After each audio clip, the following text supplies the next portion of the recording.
Morning, everybody. Very nice to see everybody on almost fall morning. Today, we ought to do something called fall surprise, but that's not what we're going to do. One would have thought that we would have thought this out a little bit more carefully. Instead, I'm offering you spring surprise. Spring come early. Maybe that's what we're going to call this. At any rate, spring surprise is an oolong cliff tea. Very glad to be with everybody this morning.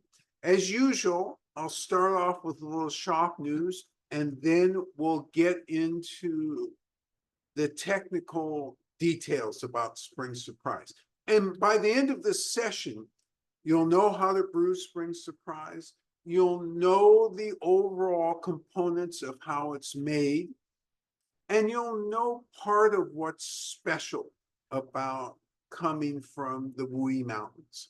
All right, so let's start off with shop news.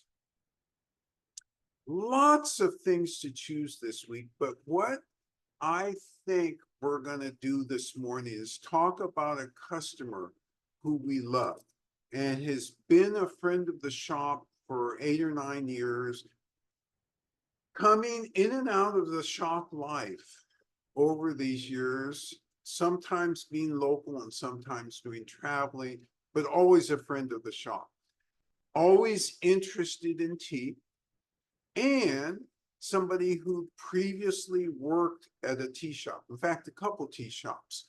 He's taken our tea and wholesaled it. So he has experience with us and with our tea. Even as I say this, everybody still learns things. So he came in this week 2 or 3 times, a couple times, I should say. And you know how we normally ask people, give me a sense of what flavor you would like or what style you would like, and I'll get you going into something that ought to match what you tell me. So the boss said roughly the same thing to him. And he said, well, I want something that has some minerality, that's aged, that tastes like ancient woodland, you know, a unique fermented tea, and on and on and on. And it's like, time out. There isn't a magic tea that covers every single flavor within the totality of one tea. The teas each represent a set of relatively narrower flavors. If you tell us earthy, we understand what to do for you. If you say earthy and a hint of sweetness, we understand what to do. If you say floral and minerality, we understand what to do. If you say an aged cliff tea, then we start asking questions. What question, and by the way, we're doing cliff tea. This is how we're going to segue into this. What questions should be asked if anybody says to you, we want to do an aged cliff tea? So they're conflating 2 things usually when they say this. What 2 things are they conflating? The first is fully fermented tea cakes and actually raw black tea cakes. So you put those away just like wine, you age it, and then some year in the future, you open it up. Oh, wow, this is really good. Or, oh, I didn't age this correctly. This is really bad. Is this the way that cliff teas are put together? Are they normally put into cakes, and are they normally put away to be enjoyed? And the answer to that is they are not. Occasionally you get cosmetic cakes. What do I mean by that? These are specialty cakes that are made for an event.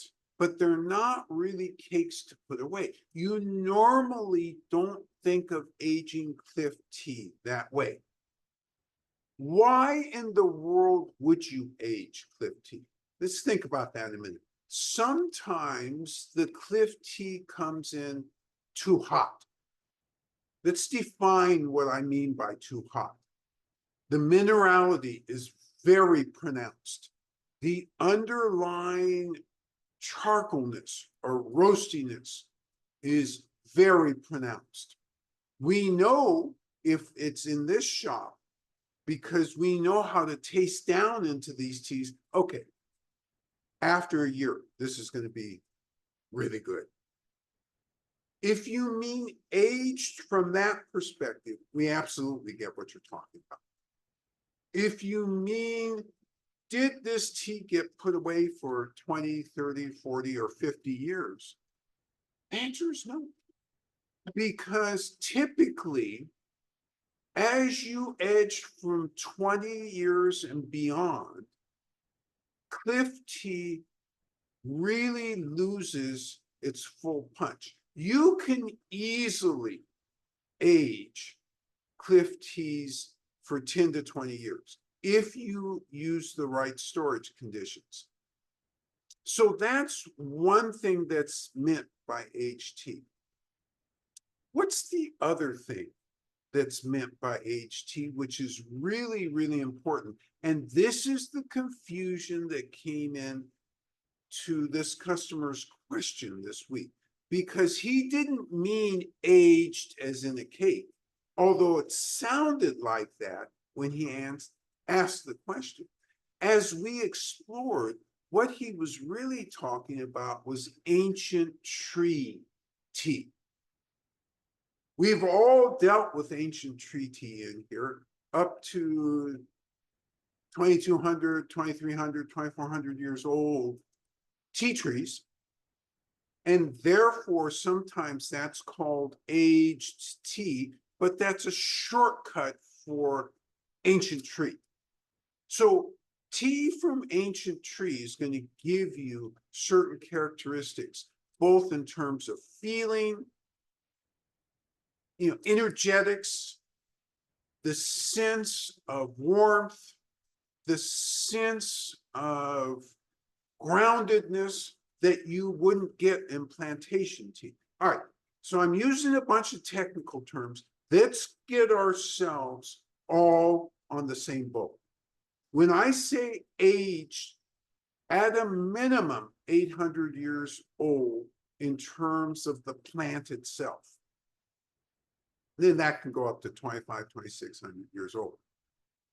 When I say plantation tea, I mean tea of what you're used to looking at in terms of row after row after row, neat rows of tea bushes, not tea trees, tea bushes. That's the distinction. So why are we talking about aged when it comes to cliff teas? Teas from the Wuyi Mountains. We're talking about age because there actually are both bushes, but mostly small trees that are aged in the Wuyi Mountains. I mixed up that term, didn't I? I said are aged. What I should have said are older.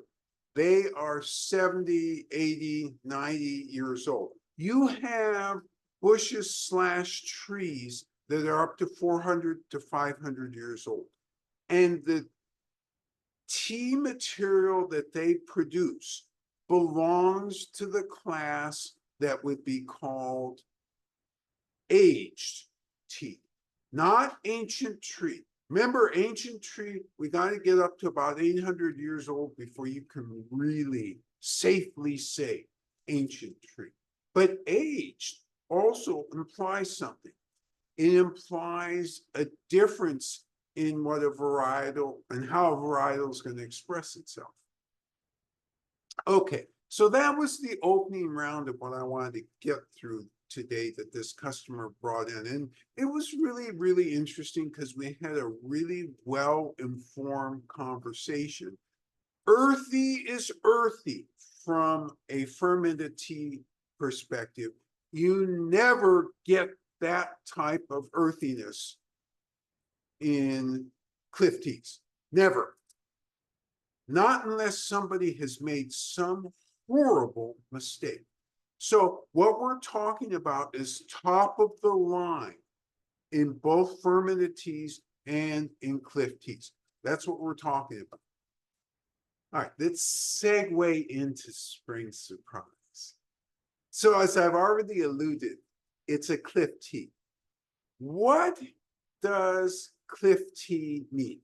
Yancha, it literally means a tea that comes from the Wuyi Mountains, which is in northern Fujian province. Can you have cliff tea from anywhere else in the world? Not called that. You can have high mountain tea from Taiwan. You can have high elevation oolong tea from Yunnan province. You can only have cliff tea in Chinese language from the Wuyi Mountains. So there's some other terminology that we need to discuss, because cliff tea from the Wuyi Mountains, again, northern Fujian province, is sometimes called red and green tea. I got to explain this reference so that there's no confusion. It's not called red and green cliff tea. It's just called red and green oolong tea. Why is that? That's because of the processing modality. So let's walk quickly through the processing elements. You first have to pick the tea, usually a bud and 3 leaves. For us, because of where we're getting it, remembering that in the Wuyi Mountains, in the most highly prized areas, which is part of a World Heritage area, they only pick once a year, and that's springtime. Let's define spring in terms of picks.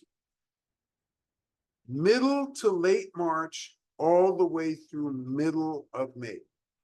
That's it. Those are your pick, 2 prime months, and that is it. Spring pick. So that's the first step. And again, a bud and 3 leaves, sometimes a bud and 2 leaves. Depends on what you want the final product to look like and how precious your particular brand is. So remembering that some of these brands, they sell for 10,000 US dollars per pound. That's not what we're dealing with today. But we're dealing with a tea that grows not very far away from where some of these very precious brands grow. What is the second step? You pick, you wither. First an air wither, outdoors. How long?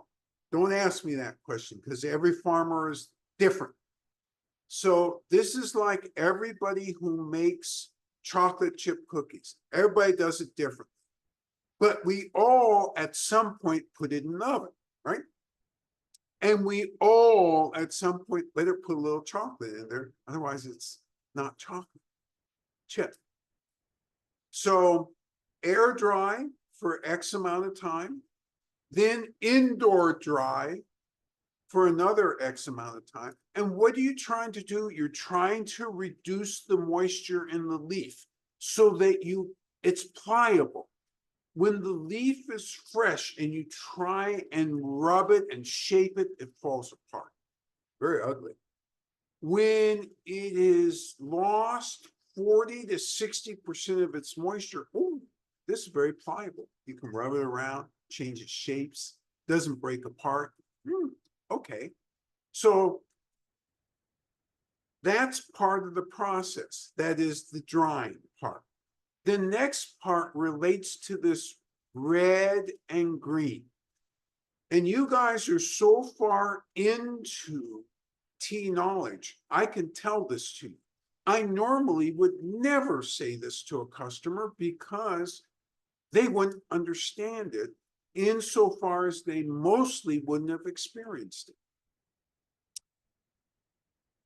So remembering that this is a cliff tea, this is an alternative name.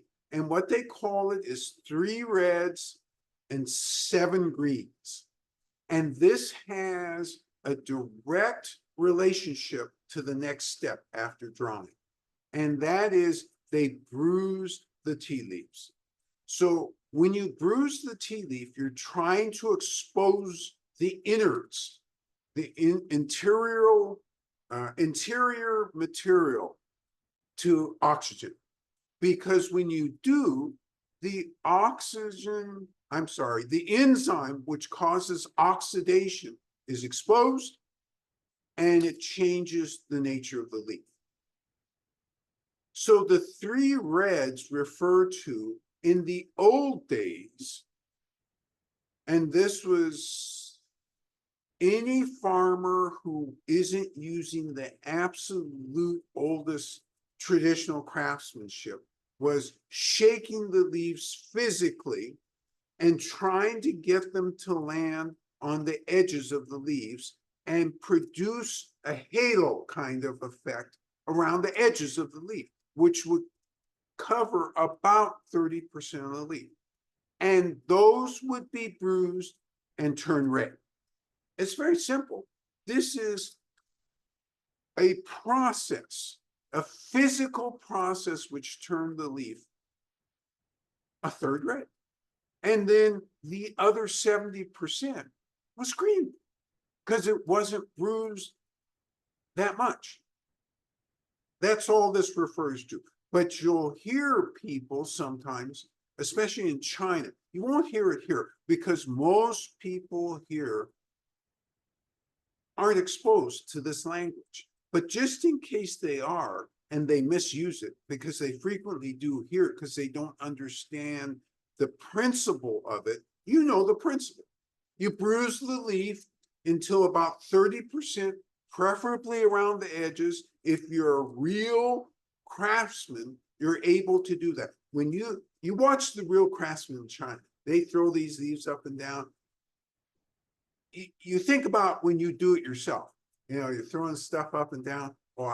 You're focused on one thing. Woo! I don't want those leaves to go on the floor. Woo! Let's just keep them in that thing here.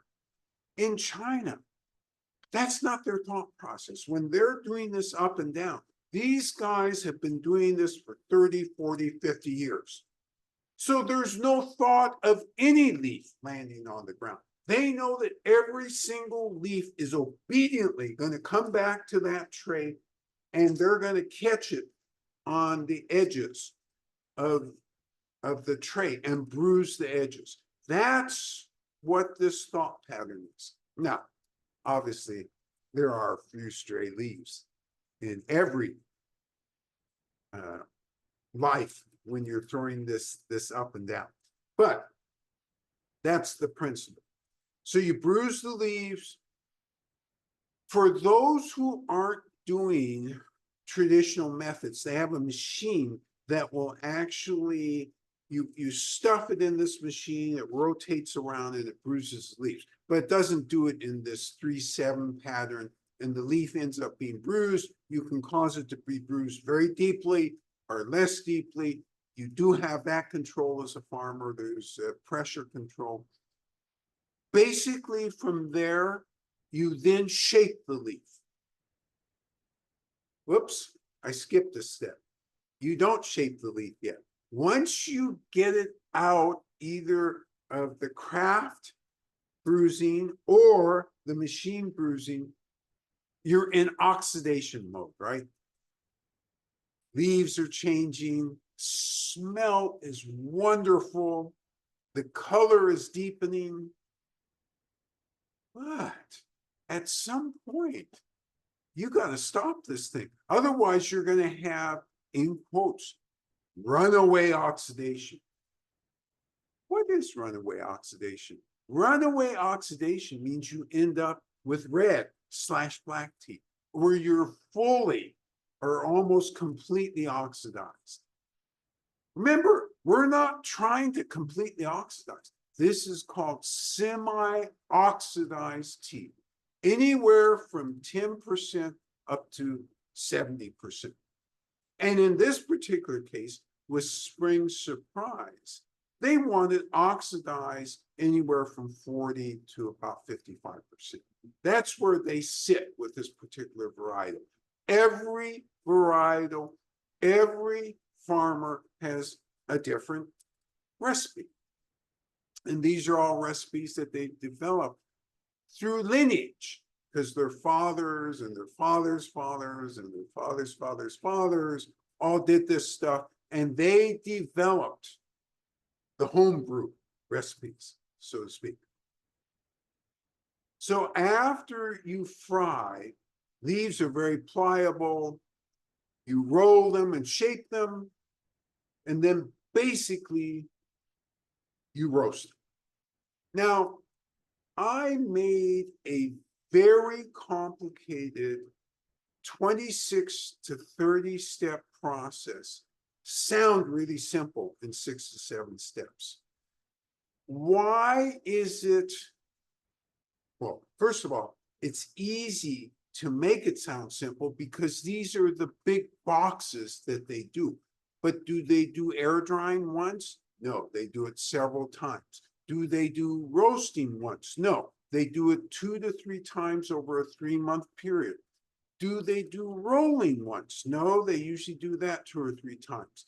Sometimes they return a rolled leaf back to the killing the green or applying the heat and trying to stop oxidation.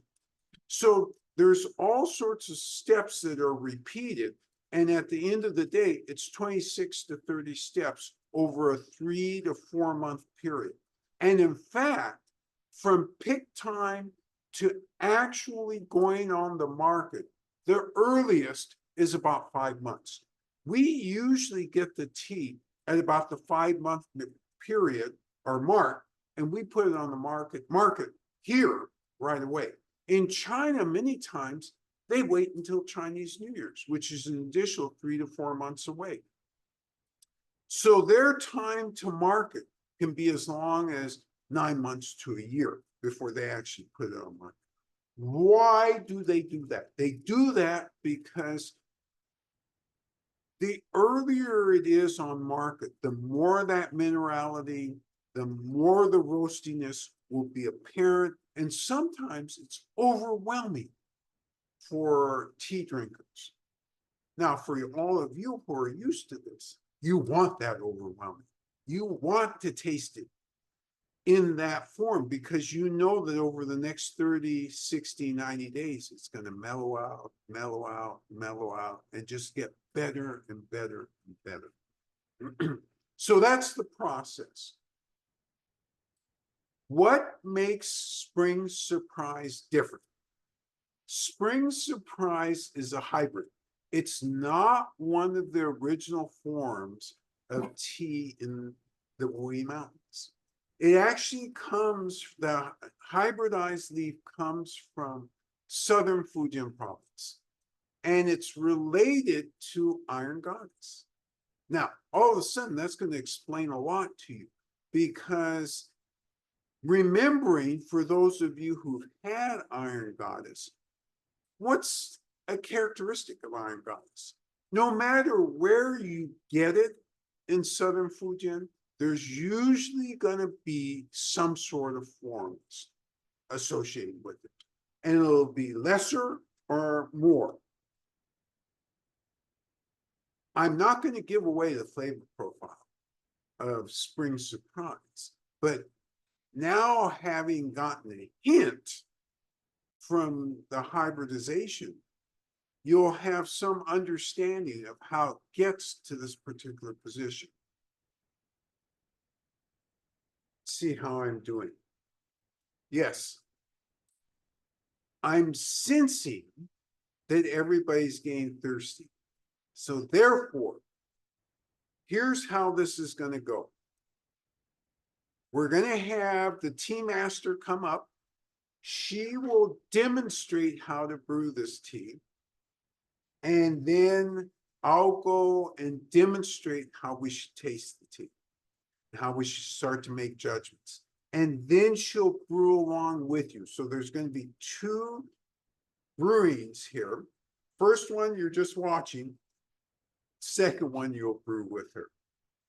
And so without further ado, it is my tremendous pleasure to bring forth the cat adorned, beautiful, numinous tea master, Bijou. Thank you. Okay. Yeah, we do oolong tea, huh? So this is my, the tea trace, the same home. How I use it, the oven, this rose, yeah, rosewood. So, rose, this is the, so I still use it traditional oolong style. So this is a traditional setup. The only part that's not traditional is the size of the pot. Because usually they would use a smaller pot like this. But the But style that's same, not what we do here in the States. We have supersized this. These are all larger styles, but you get a chance to see. And that's a tea toy that's also on this tableau, and that's not required. What's required is 1 cup, 1 brewing vessel, either an Ishin pot or a ceramic pot. Glass pots are not ideal. Why are they not ideal? They're not ideal because they don't retain the heat sufficiently strongly. Ishin is best. It retains the heat the best. And if you're a lover of oolong tea, you should have an Ishin pot. If you're a dabbler or you only drink an occasional, ceramic pots. Can you, in a pinch, use a metal pot? You could use a metal pot as a substitute for ceramic. Realistically, you shouldn't use glass. It will definitely change the flavor profile. All right, this is going to be a 200-degree steeping. Tea Master has poured 200-degree water over the pots, in the cups. Make sure that they're absolutely clean. And now she's putting in the 5 grams. This is a 5-gram, 2-minute steeping. Yeah, 100. Now, oh, yeah. You know what? It's 2 minutes, 20 seconds.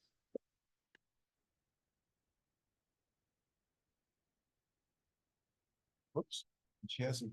Did you put the water in? So she's drawing the 200-degree water.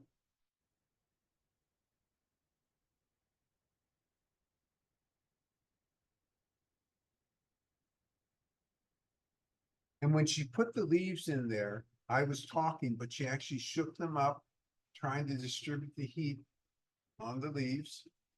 Now it's putting the 200-degree water, and you notice she's pouring with a spout so she can control where the water hits. Because ideally, you don't pour it directly on the leaf. If it gets directly on the leaves, don't worry about it. These are small details. But this is to get the very best cup. Trying to pay attention to all these details is important. All right. So you get a sense of where this is from. What's the environment in the Wuyi Mountains? It's beautiful. You have about 125 to 140 days of fog a year. You've got plenty of rain. You've 50 to 60 inches a year. When they pick the leaves, they pay attention. Is it on the north face or the south face? And they tend to aggregate leaves from face together because they know that different sunlights an afternoon sunlight versus a morning sunlight will produce a different flavor effect. So these farmers are really sophisticated. And they may not have gone to agricultural school, but they know every bit as much from a practical standpoint of how to get the best flavor out of these. This whole process, what is most important about this whole process? In all the 25, 26 steps, probably the most important is how you control the roast. Because if you go wrong on any one of the roasts, and it's usually 2 to 3 roasts, can you recover from that? Well, it depends. If you've had an over roasting accident, then your best bet is to continue over roasting and then put it on market as a special roast and charge a surplus for that. And non-discerning customers will think, oh yeah, I got special roast. So we should never buy special roast. That's my takeaway. That is the right takeaway. Special roast is How not, special? yes, how special. Let's not have anything that calls out special roast is suspect. All right, 2 minutes, 20 seconds later, tea is finished. Tea master is separating the tea water from the tea leaves. Remember, she's pouring out all the tea water because you don't want it to keep brewing because you get a nice second steep from this. And you're going to notice some things right away. The first thing you're going to notice is color. Beautiful color. So typically, when you brew a cliff tea, occasionally it's light and yellow, very occasionally. Typically, it's orange to red. Why do you use this temperature? Because of the process of the bruising and then baking on the flavors. This temperature seems to be the best in order to get the strongest flavor. At this point, we're going to enter the quality arena. And when we enter this quality arena, one of the key things we want to do is remember this was brewed at 200 degrees. 200 degrees, you cannot gulp this down. You can't even take a big sip. What you can do is take an inhalation and just get a little tiny bit of tea on the tongue. And when you do that, that will start to illuminate things that we want to evaluate about the quality of the tea. So the first thing is, where is the astringency? Is it in my entire mouth, the tip of the tongue, back of the tongue? We just want to know this stuff. After I swallow, what sort of aftertaste? Is there a minty aftertaste? Is there a flavored aftertaste of some sort? And then we want to look at energetics. Now, lots of people use lots of different terms for energetics. I don't care what term you use. What I care is that we all understand it the same way, which is your body feels different physically after you start to drink this. In some cases, and particularly with a tea like this, you may feel some warming. All right, if you feel warming, where do you feel it? In your extremities, in your chest? You may feel a heightened sense of groundedness, and that's fine too. All of those are very valid ways to think about energetics. You might feel cooling. All right, so let me demonstrate entering the quality arena. Remember, it's an inhalation at first.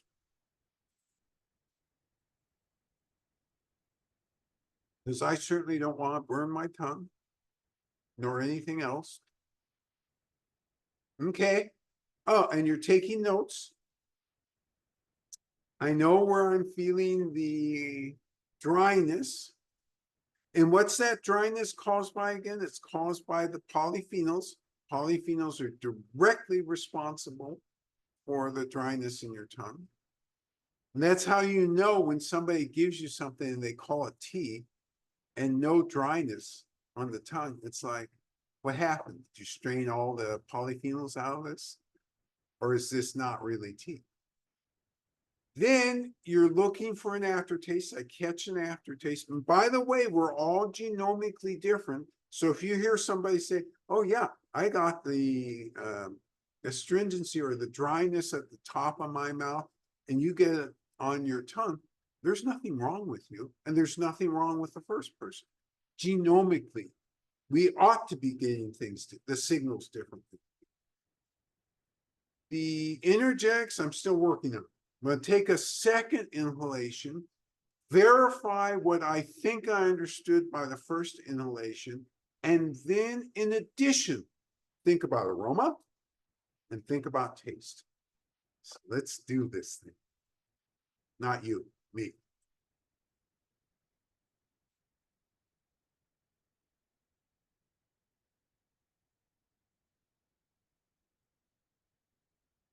My goodness, a lot going on with this.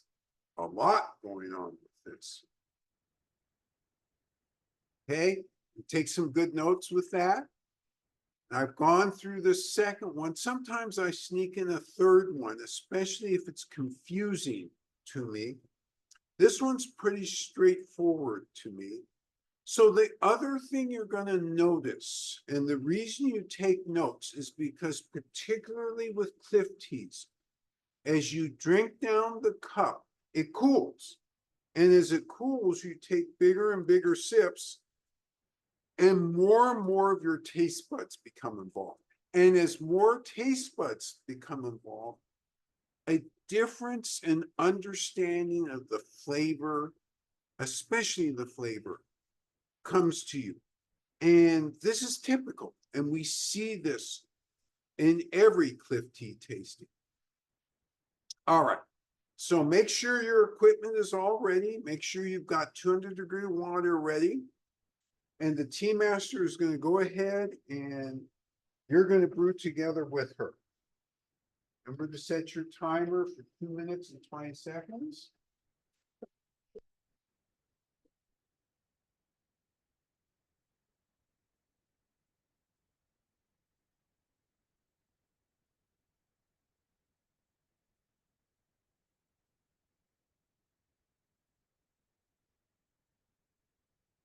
Make sure that all your equipment is heated and clean.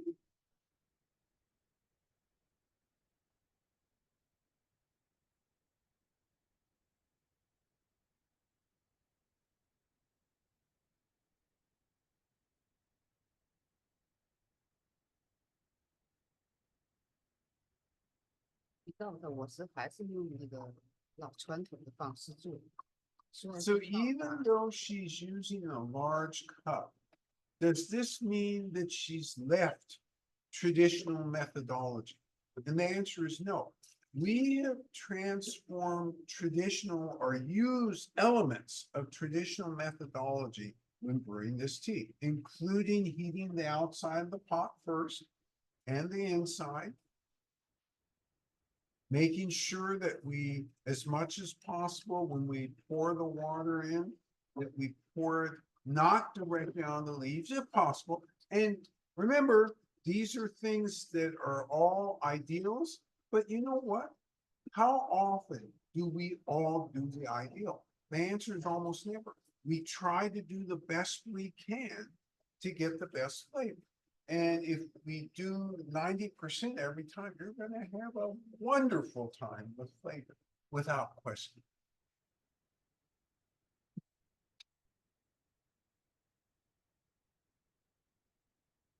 You're adding the 200-degree water, not in a hurry. This is tea rhythm.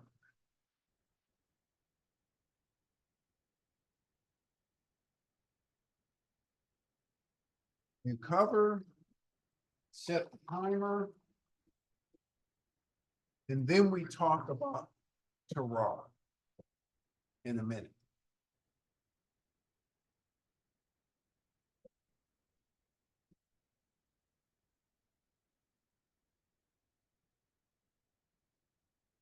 Okay.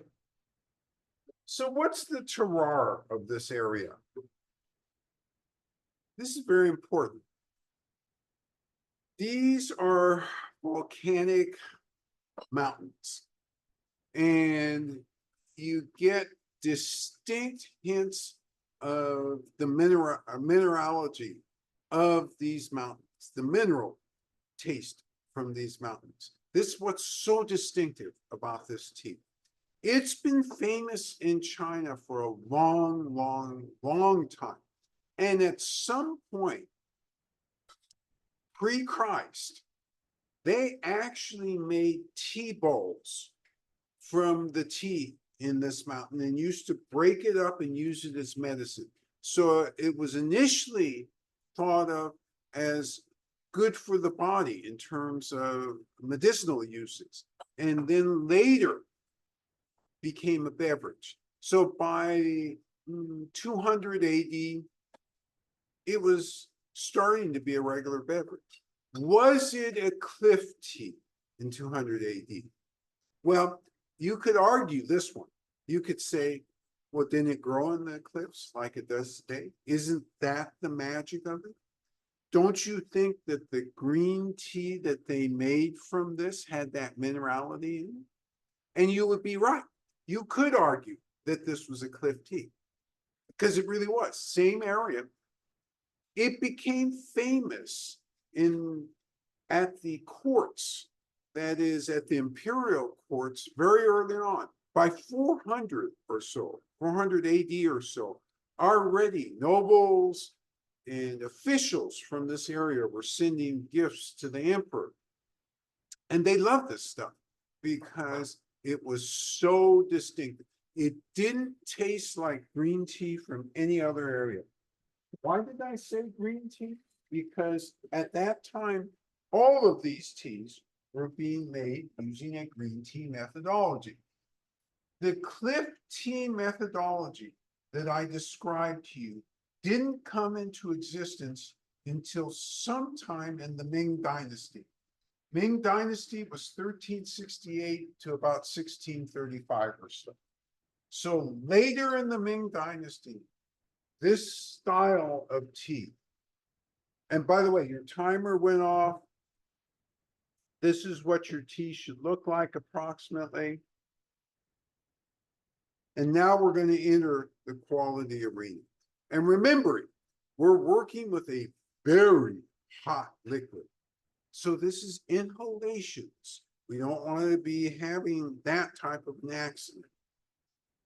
And slow.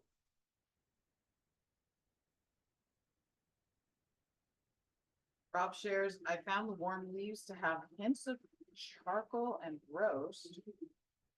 The steeped leaves had more mineral notes. And then the tea water had a scent that was a combination of caramel and honey with a hint of orange peel.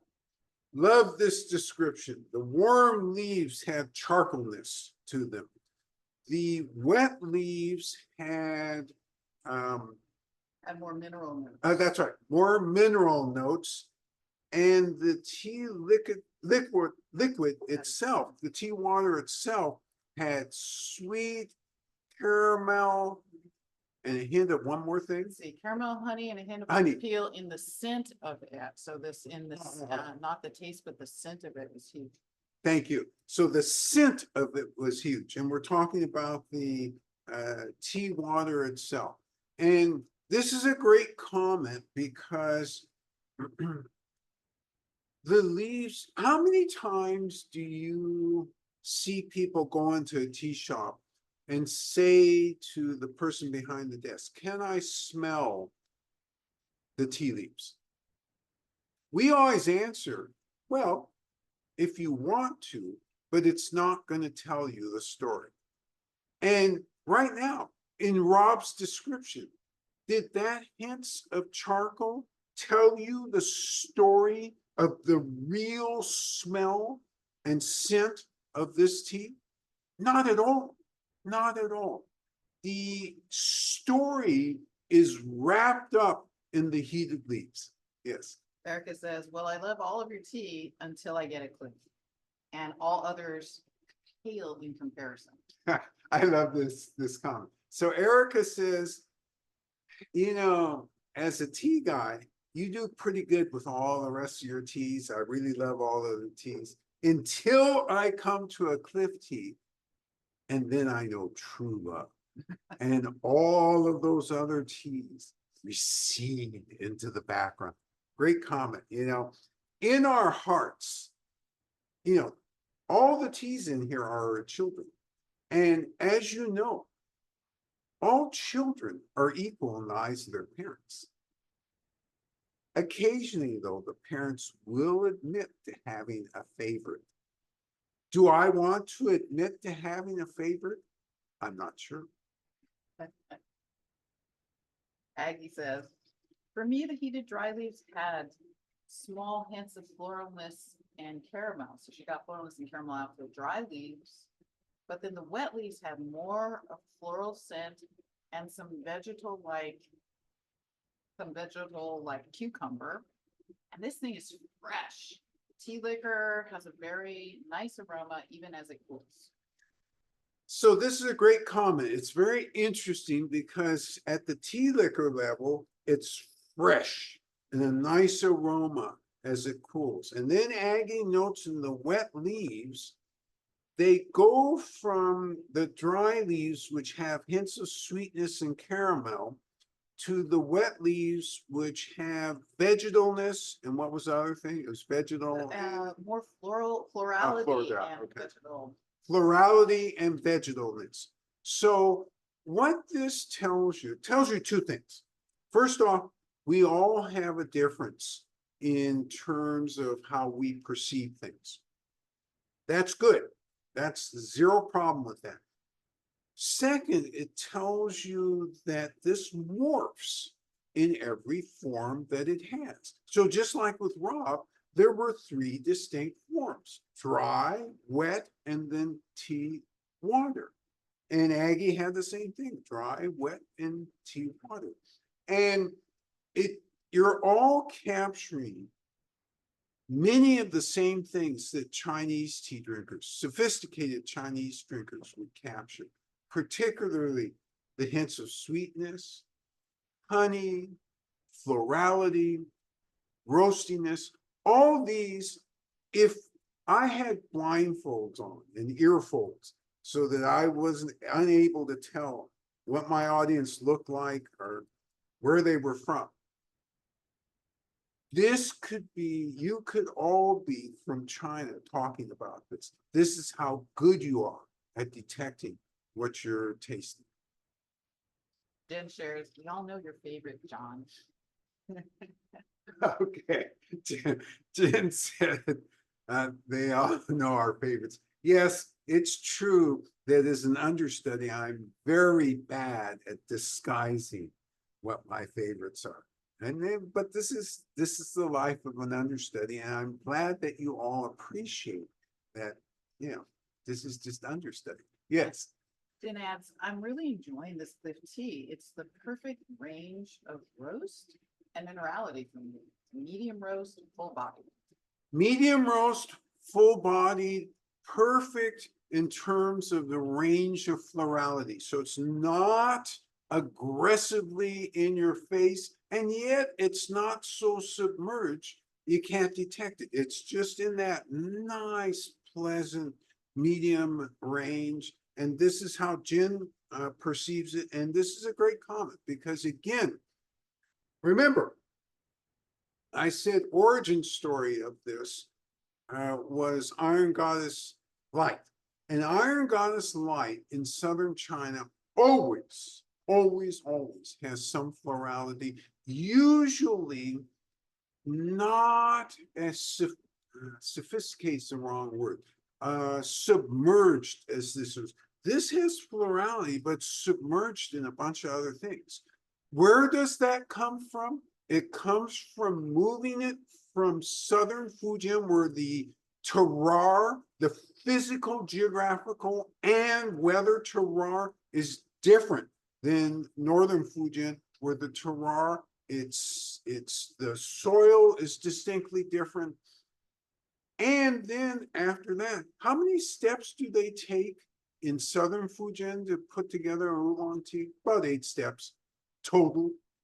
Here, 26 to 30 steps. So at each step, they're trying to accomplish something with flavor, appearance. That's where this all comes from. Yeah. Aggie shares the flavors in the tea liquor that are coming through are strong minerality and sweetness, and the roast is delicious. The mouthfeel is clean, cleansing freshness. So in the tea liquor itself, cleansing freshness, strong minerality, a distinct but not overly overwhelming roastiness. In fact, a very pleasant roastiness and florality, right? Sweetness. Sweetness, yes. So when thinking of introducing a person who really wants to try a dynamic but not too edgy cliff tea, this is a great place to start. Most people, particularly as it cools a little bit, can accept this. Not only can they accept it, they find it interesting and different than anything they've had.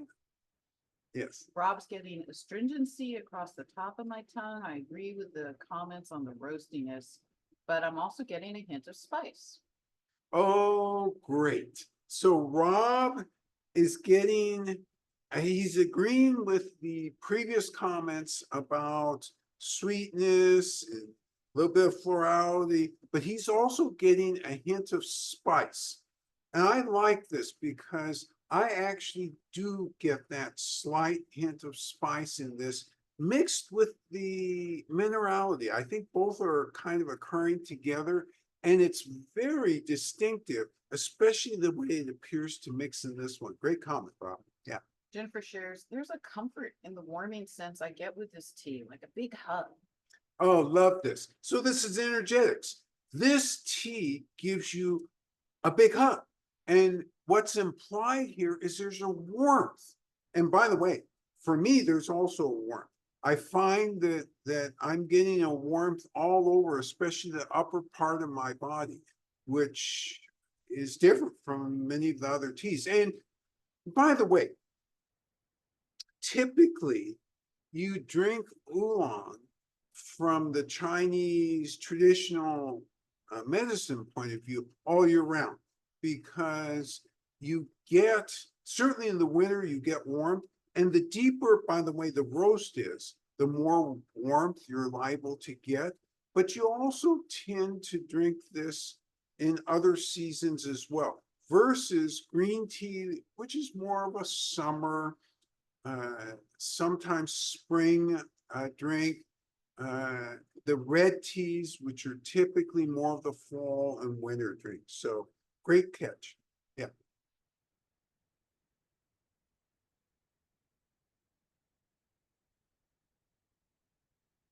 So what all of you are saying, and though nobody has used this exact word, is you get a balance out of this tea. It really is balanced. You don't have it overweighted towards sweetness. You don't have it overweighted towards charcoalness or minerality. You're getting all the elements. And you're noticing, by the way, and I can tell you're noticing because mine's cooling down. I'm getting more of the panorama of everything. Yours is doing the same thing because you're telling me that in your commentary. So the great thing as we enter fall and winter is cold mornings. What a great way to start off the day, because you get that grounding and the warmth, and you're just ready to enter your day. Yeah. And Jennifer says, yeah, totally agree. The balance is a great word for it. Ah, great. And Jennifer confirms in her mind, yes, balance is a accurate terminology for this particular tea. And hence, again, for a beginner in Cliff teas, this is a great way to start. This is easy.